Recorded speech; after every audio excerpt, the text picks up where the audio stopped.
Ya, halo semua, balik lagi dengan saya Thomas Budianto. Dan kali ini kita ada bintang tamu, yaitu dari Agape Strong, Ko Heri. Halo, saya Heri dari Agape Strong, teman namanya Thomas lah. Iya. Udah lama ya kita Ko ya.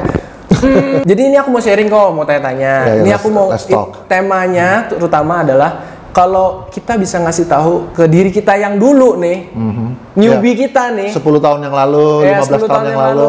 Kita bakal ngasih tahu apa nih? Mau mulai fitness, sama-sama mulai fitness, kayak seharusnya kamu nggak kayak gini deh gitu loh. Kalau aku pertama ya, kalau aku sharing ya, dulu tuh karena mau skinny kok. Dulu bahkan kebanyakan kardio. Jadi nggak ada jangankan free weight gitu ya, angkat beban aja nggak ada. Karena kan dulu pas waktu aku pertama training fitness itu ngelihatnya, pikir bodohnya aku, pikirnya oh kardio aja nanti badannya tiba-tiba jadi gitu. Makin banyak kardio makin kering gitu. Iya kan? Makin kering. Ternyata enggak kok ya. Iya sih seperti itu memang. Kok nggak pernah ngalamin kayak gitu? Yang bagian itu enggak ya? Kalau aku memang I hate kardio dari dulu. Oke. Jadi satu-satunya aktivitas kardio mungkin yang aku paling suka dulu mungkin martial art, karate sedikit. Lebih daripada itu seperti kayak treadmill atau elliptical itu. Ya walaupun sekarang saya sudah segemuk ini, tapi dulu saya pernah ada lean juga ya? Pernah lean, bentuk gitu ya? Pernah ikut-ikutan body contest walaupun nggak juara. Iya. Biasanya. Tapi orang ikut body contest tuh udah susah, kok ngikut aja tuh udah susah, karena kan harus perlu keberanian, perlu niat dietnya ya kan? Ya kalau sudah. Itu udah susah sebenarnya. Kalau sudah on season, baru kardio.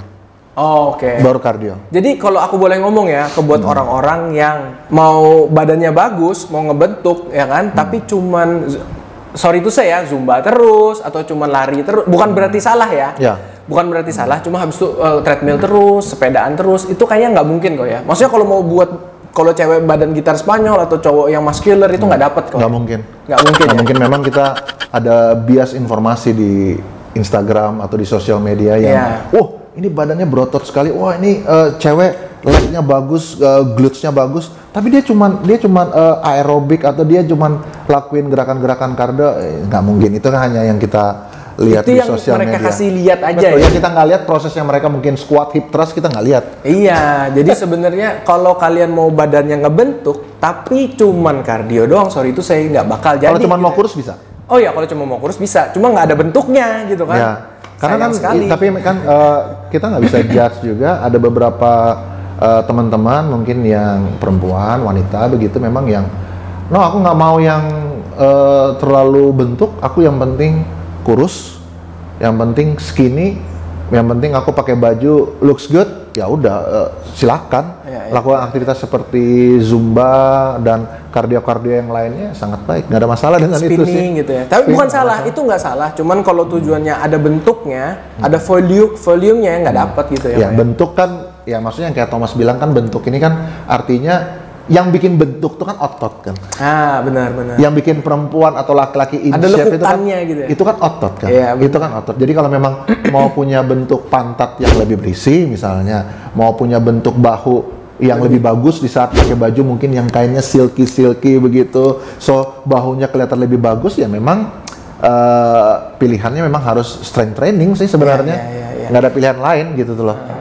Itu. Terus ada lagi nih, kalau misalnya kayak aku dulu juga pertama habis udah angkat beban nih, udah habis strength training, itu yang nggak aku lakukan kayak 2 tahun pertama itu adalah latihan kaki kok. Itu latihan yang paling kalau dulu aku bilang ya lu latihan kaki lah dari awal gitu, belajar gitu ya. Bener nggak kok? Betul. Kok juga pernah ngalamin apa? Ya betul. Sama ya. Betul. Saya pertama kali latihan kan itu mungkin tahun 97 ya. Umur 17, 16. So ketahuan umur saya sekarang berapa. Hitung sendiri ya, kalkulasi sendiri. Jadi memang waktu itu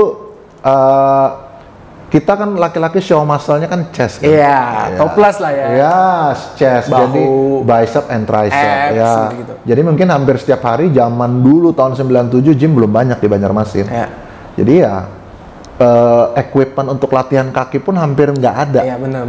Squat rack, stand squat itu nggak ada. Jadi setiap orang datang ke gym, chest, shoulder, bicep, tricep, back, udah itu, pokoknya pulang. Memang latihan kaki selain melelahkan memang nggak terlalu disukai karena sakit juga. Sakit. Toh kaki kecil bisa ditutup dengan celana panjang, misalnya begitu. Cuman kalau sekarang menyesalnya adalah jadi nggak balance. Kalau pakai celana pendek tuh nggak balance. Susah ngejarnya. Susah ngejar. Atasnya besar, tangannya lebar, gede gitu ya. Coba kakinya kayak kecil gitu, kayak biting gitu kan. Jelek jadinya. Ya, for some people memang kan gini. For some people ada yang memang growth muscle untuk bagian legnya terlambat. Artinya walaupun dia latihan dari awal pun memang agak lambat. Ya, nah, apalagi kalau yang kayak gitu. Bayangkan kalau misalnya sudah fokus latihan upper body selama 5 tahun, baru mulai fokus kejar kakinya, memang telat, jauh banget. Telat. Kalau saya pribadi sih, saya punya weak muscle di chest, jadi memang nggak peduli saya mau sekenceng apapun latihan, biasanya pada waktu saya on season tanding, chest saya selalu bagian yang paling kecil. Iya. Kalau leg nggak ada masalah, chest yang ada masalah. Maksudnya lagging gitu ya bagian dadanya. Iya, lagging. Ya betul.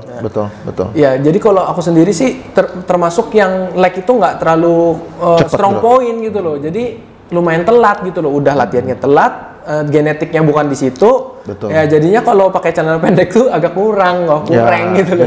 Jadi nggak oke waktu di pantai ya. Jadi iya makanya kan pakai celana pendek, nggak pakai jeans. Iya kan. Nggak oke kan di pantai kan. Iya makanya. Iya, jadi betul. itu sih kalau buat estetik ya itu. Sekarang saya juga kebetulan kemarin baru pulang liburan sama istri kan. Jadi memang keren sekali kalau misalnya pas kita di pantai pakai celana pendek terus celana pendeknya ketat.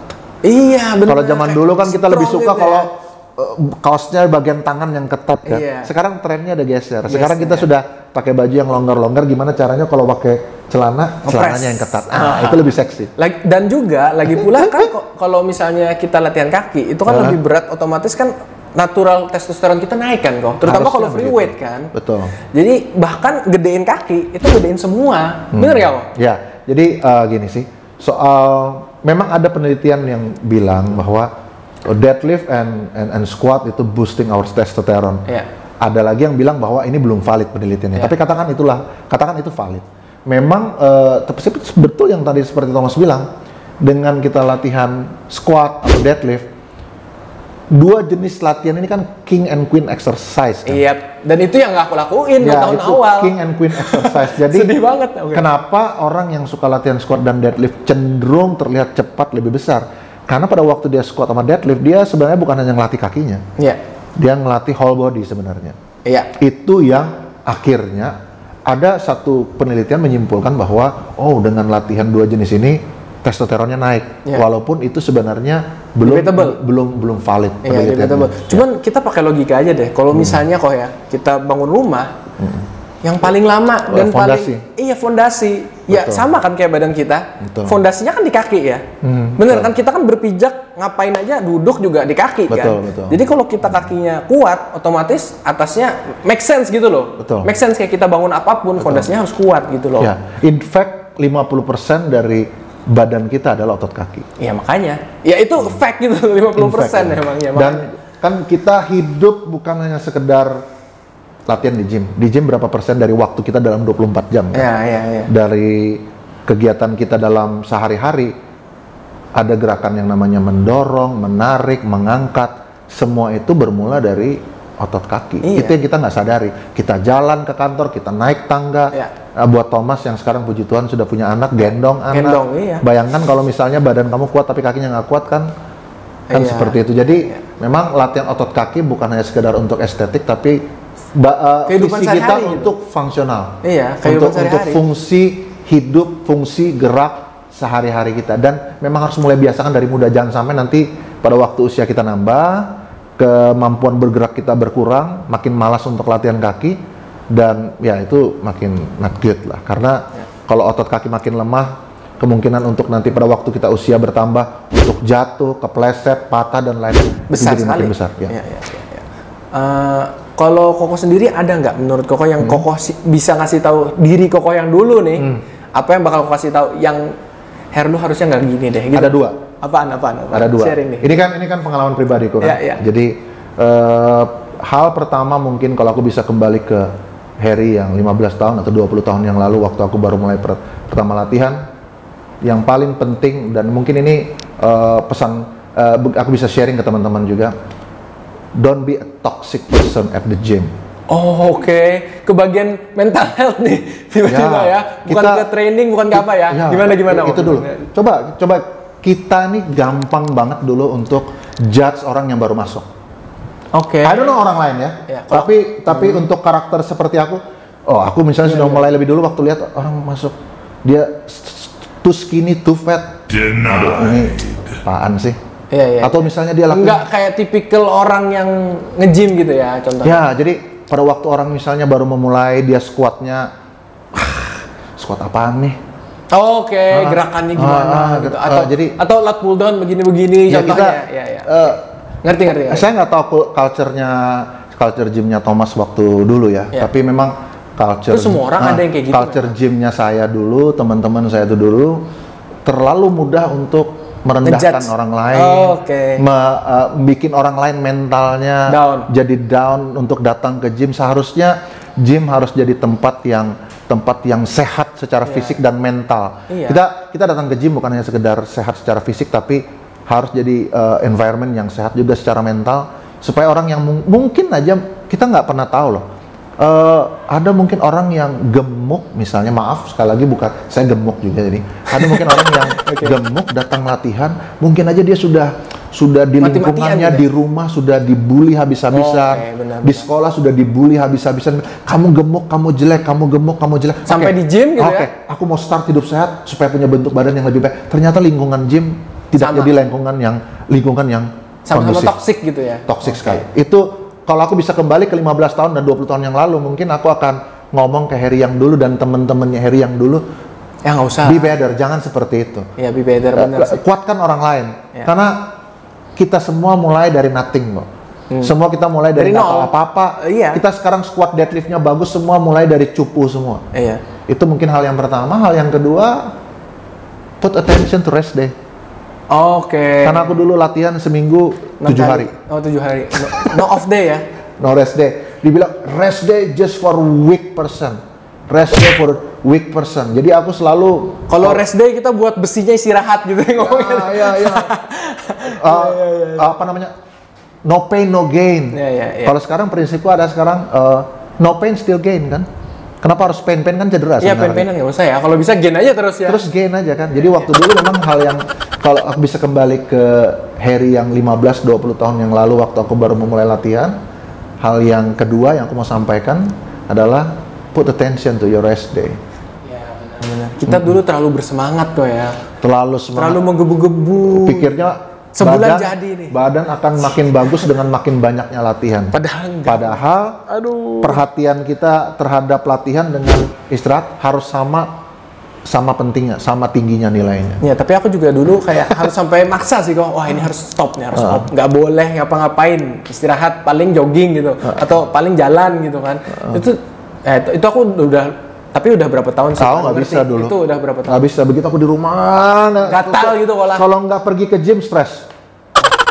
Soalnya itu memang hiburan kita juga ya. Hiburan, betul. Jatuhnya kita hiburan kita juga. Ya, apalagi teman-teman kita tinggal di kota kecil yang nggak terlalu banyak hiburan. Iya, jadi memang gym pelariannya gym. Iya, yang paling nggak aneh-aneh gitu ya, paling sehat dan paling bagus yang nge-gym memang. Ya, betul. Ya, benar.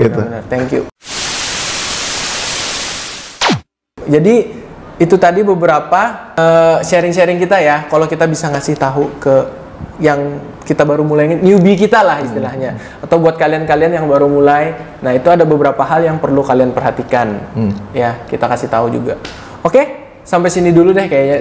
Thank you, brother. Thank you buat Ko Harry udah datang. Jangan lupa subscribe, like, dan komen. See you at the next video. Bye-bye. Bye.